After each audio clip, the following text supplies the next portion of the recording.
प्रभातम आदित्यम संस्कृत के इस क्लास में आपका स्वागत है। हम लोग मैट्रिक मॉडल पेपर 2022 के गद्यांश का अध्ययन कर रहे हैं। और गद्यांश जो मैट्रिक परीक्षा में 7 अंक का आता है उसका हम लोगों ने अध्ययन कर लिया। ऑब्जेक्टिव जो 100 प्रश्न थे उसका भी अध्ययन कर लिए हैं। पत्र लेखन और अनुच्छेद का भी हम आप लोगों को अध्ययन करा दिए। बाकी ये अनुच्छेद गद्यांश के बाद ब गद्यांश भी है। गद्यांश जो 7 अंक का आता है उसको हम लोगों ने पढ़ लिया है। आज हम लोग ब गद्यांश का अध्ययन करेंगे। ब गद्यांश भी 2 आता है अथवा करके, लेकिन हमको कोई एक ही बनाना होता है। हम इस क्लास में आप लोगों को दोनों गद्यांश का अध्ययन कराएंगे। आप परीक्षा में ब से भी मात्र एक ही गद्यांश का उत्तर पुस्तिका में अपने मैट्रिक परीक्षा में लिखेंगे। देखते हैं ब गद्यांश को। ब गद्यांश लिखता है, सर्वेषु धनेषु विद्या धनम एव प्रधानम मन्यते। सर्वेषु धनेषु सभी धनों में विद्या धनम एव विद्या धने प्रधानम मन्यते, प्रधान माना जाता है। सभी धनों में विद्या धन ही प्रधान माना जाता है। विद्यया एव जनाः जानन्ते यत् किम कर्तव्यम किम च अकर्तव्यम। विद्यया एव जनाः जानन्ते, विद्या से ही लोग जानते हैं, यत् की किम कर्तव्यम क्या करना चाहिए, किम च अकर्तव्यम और क्या नहीं करना चाहिए। बड़ी सुंदर गद्यांश है। और गद्यांश का प्रश्न उत्तर हम तभी लिख पाएंगे जब गद्यांश को बढ़िया से समझेंगे। क्या कह दिया कि सभी धनों में विद्या धन ही प्रधान माना जाता है।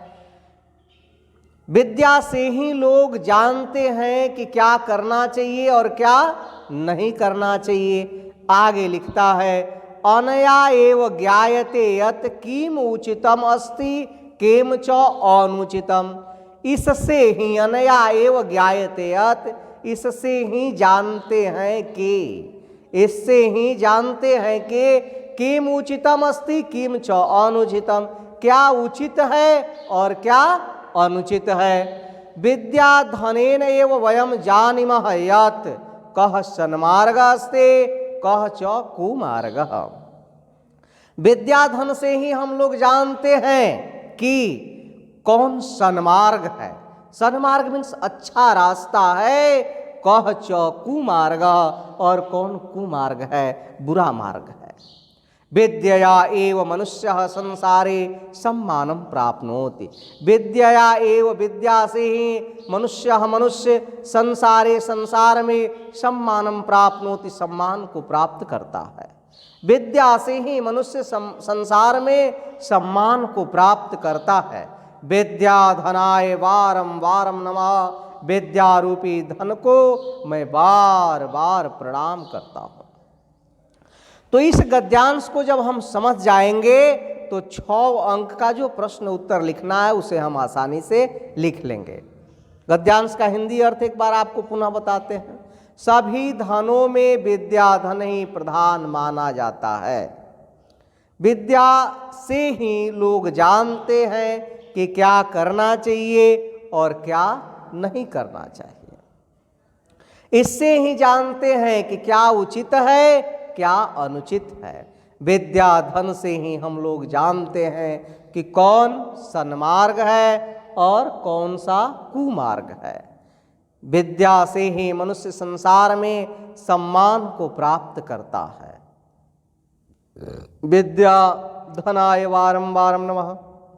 विद्या रूपी धन के लिए धन को मैं बार बार प्रणाम करता हूँ। अब हम इसके जो है प्रश्न उत्तर को देखेंगे। यहाँ लिखता है एक पदेन उत्तर, जैसा गद्यांश में था उसमें भी ऐसा ही है। सिर्फ इसमें शीर्षक नहीं लिखना होता, उसका 1 नंबर कम हो जाता है और ये 6 नंबर का हो जाता है। 2 प्रश्न इसमें भी 1 पद वाले होंगे और 2 प्रश्न होंगे पूर्ण वाक्य वाले। तो 1 पद वाला हो गया कि किम धनम प्रधानम मन्यते।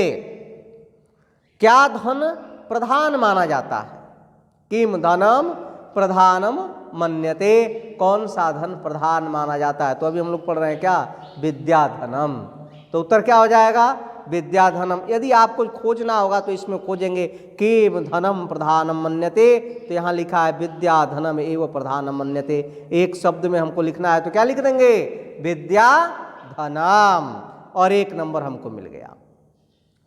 ख प्रश्न कहता है हमारा यहाँ कि कया मनुष्य सम्मानम प्राप्नोति, कैसे मनुष्य सम्मान को प्राप्त करता है? तो यहाँ है विद्या एवं मनुष्य संसारे सम्मानम प्राप्नोति, यानी विद्या से ही मनुष्य सम्मान को प्राप्त करता है।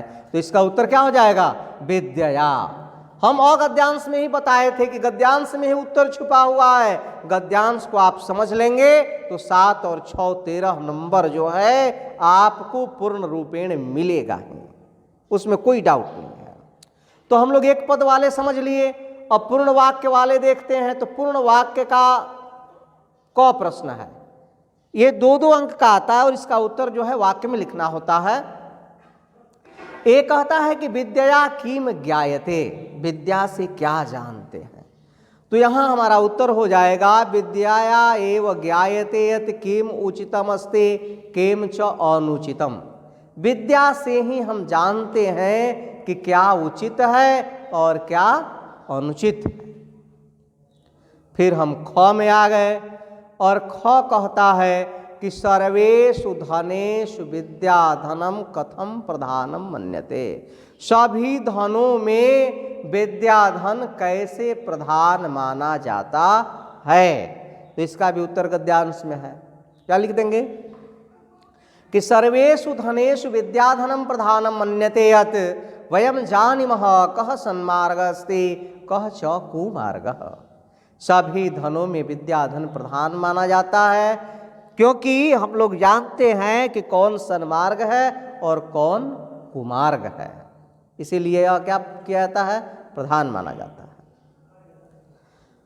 तो इस प्रकार से ब का भी हम एक गद्यांश का अध्ययन कर लिए। एक ही गद्यांश हमको परीक्षा में लिखना भी है, लेकिन प्रश्न पत्र में जो क्वेश्चन पेपर आएगा उसमें अथवा करके एक और गद्यांश दिया रहेगा। तो यदि ऊपर वाले हम बना लेते हैं तो अथवा वाले को नहीं बनाते हैं। यदि अथवा वाला हमको आसान लगता है तो हम ऊपर वाले को छोड़ देते हैं। यानी अ में भी 2 गद्यांश होंगे, एक ही बनाना है, और ब में भी 2 गद्यांश हैं, इसमें से हमको एक ही बनाना है। 6 नंबर मिल जाएगा। आगे देखते हैं इसको, इसके अर्थ को समझते हैं। यहाँ कहता है कि मोक्षः चतुर्थः पुरुषार्थः, मोक्ष चौथा पुरुषार्थ है। मोक्षः चतुर्थः पुरुषार्थ, मोक्ष चौथा पुरुषार्थ है। पुरुषार्थ कितने हैं? 4, धर्म अर्थ काम और मोक्ष। तो यहाँ लिख दिया मोक्षः चतुर्थः पुरुषार्थ, मोक्ष चौथा पुरुषार्थ है। सामान्यतया मनुष्यः धर्म अर्थ कामान 3 पुरुषार्थान सम्यक रूपेण अनुभूय मोक्षस्य अधिकारी भवति। कह रहा है सामान्यतया, सामान्य रूप से मनुष्य धर्म अर्थ कामान, धर्म अर्थ और काम 3 पुरुषार्थान, 3 पुरुषार्थों का सम्यक रूपेण अनुभूय, सम्यक रूप से अनुभव करके, अनुभूति करके, प्राप्त करके मोक्षस्य अधिकारी भवति, मोक्ष का अधिकारी होता है। सामान्य रूप से मनुष्य धर्म अर्थ काम इन 3 पुरुषार्थों का सम्यक रूप से प्रयोग करते हुए मोक्ष का अधिकारी होता है। तीनों जिसका सही होगा, धर्म अर्थ और काम, वह मोक्ष का अधिकारी होता है। आगे लिखता है कि मोक्षो नाम त्रिविध दुखेभ्यः सर्वदा मुक्ति है। मोक्षो नाम, मोक्ष जिसका नाम है, त्रिविध दुखेभ्य, 3 प्रकार के जो दुख हैं, दैहिक, दैविक और भौतिक, ये त्रिविध दुखेभ्य, तीनों प्रकार के दुखों से सर्वथा मुक्ति, हमेशा जो है मुक्ति मिल जाती है। मोक्ष जब प्राप्त होता है तो तीनों प्रकार के जो दुख हैं उन दुखों से हमेशा के लिए मुक्ति मिल जाती है। निर्वाणम इति मोक्षस्य अपरः पर्यायः, निर्वाण मोक्ष का दूसरा पर्याय है। निर्वाण जो है मोक्ष का दूसरा पर्याय है। तदा मानवस्य सकलाः कामनाः शान्ताः भवन्ति। तब, तदा मीन्स तब, मानवस्य सकलाः कामनाः, मानव की संपूर्ण कामनाएं शान्ताः भवन्ति, शांत हो जाती हैं। यदा स मान अपमानयोः समानः तिष्ठति, यदा स रागम द्वेषम च अतिक्रामति, तदा स मोक्षम प्राप्नोति। यहाँ से कह दिया कि तदा मानवस्य सकलाः कामनाः शान्ताः भवन्ति, तब मानव की संपूर्ण कामनाएं शांत हो जाती हैं। यदा जब, यदा स जब वह, मान अपमानयोः समानः तिष्ठति, वह मान और अपमान दोनों में भी समान रूप से स्थिर रहता है। यदा स जब वह, रागम द्वेषम च अतिक्रामति, राग और द्वेष से मुक्त हो जाता है, तदा स मोक्षम प्राप्नोति, तब वह मोक्ष को प्राप्त कर लेता है, तब वह मोक्ष को प्राप्त कर लेता है। पुनः एक बार हिंदी अर्थ समझा देते हैं, फिर इसके प्रश्न उत्तर को बताएंगे। मोक्ष चौथा पुरुषार्थ है। सामान्य रूप से मनुष्य धर्म, अर्थ, काम, इन तीन पुरुषार्थों का सम्यक रूप से अनुभव करके मोक्ष का अधिकारी होता है। मोक्ष नाम तीनों प्रकार के दुखों से हमेशा के लिए मुक्ति है। निर्वाण मोक्ष का पर्याय है। तब मानव की संपूर्ण कामनाएं शांत हो जाती हैं। जब वह मान अपमान में समान रूप से रहता है, जब वह राग और द्वेष से घबराता नहीं है, विचलित नहीं होता है, तब वह मोक्ष को प्राप्त करता है। तो यहाँ हम सबसे पहले इसमें भी ब जो हमारा गद्यांश है, इसमें भी एक पद में आएगा 2 प्रश्न जो एक एक अंक का होगा।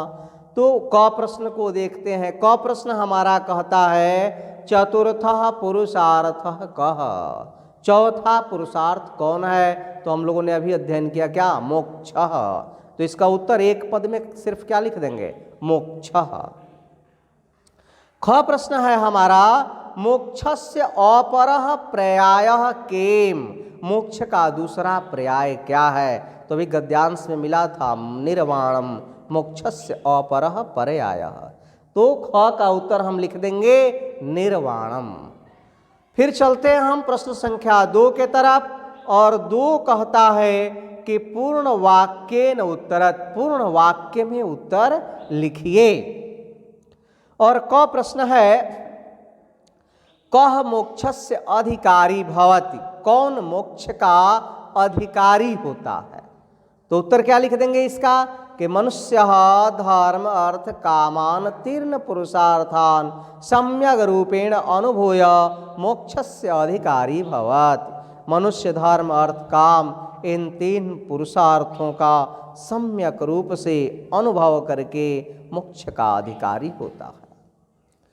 ख प्रश्न है हमारा, ये 2 अंक का है, किम नाम मोक्ष अस्ति, क्या नाम मोक्ष है, मोक्ष किसका नाम है?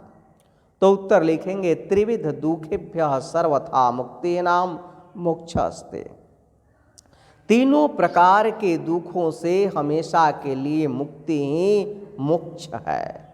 तो इस प्रकार से हम पूर्ण वाक्य में जहाँ प्रश्न का उत्तर लिखने के लिए कहेगा पूर्ण वाक्य में लिख देंगे, एक वाक्य में जहाँ कहेगा एक शब्द में, वहाँ एक शब्द में लिख देंगे।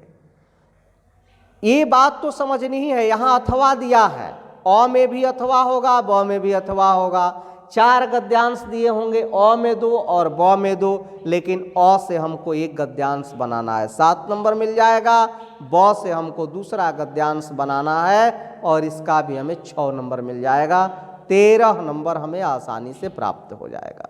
यदि आप इस चैनल पर नए हैं अवश्य सब्सक्राइब कर लें। अपने मित्रों को जो 10वीं के छात्र हैं, मैट्रिक परीक्षार्थी हैं, उन्हें इस वीडियो को अवश्य शेयर करें। अच्छा लगे तो लाइक करें। फिर हम इस मॉडल पेपर के अनुवाद के साथ आपसे मिलते हैं, संस्कृत अनुवाद के साथ। तब तक के लिए बहुत बहुत धन्यवाद, शुभकामना।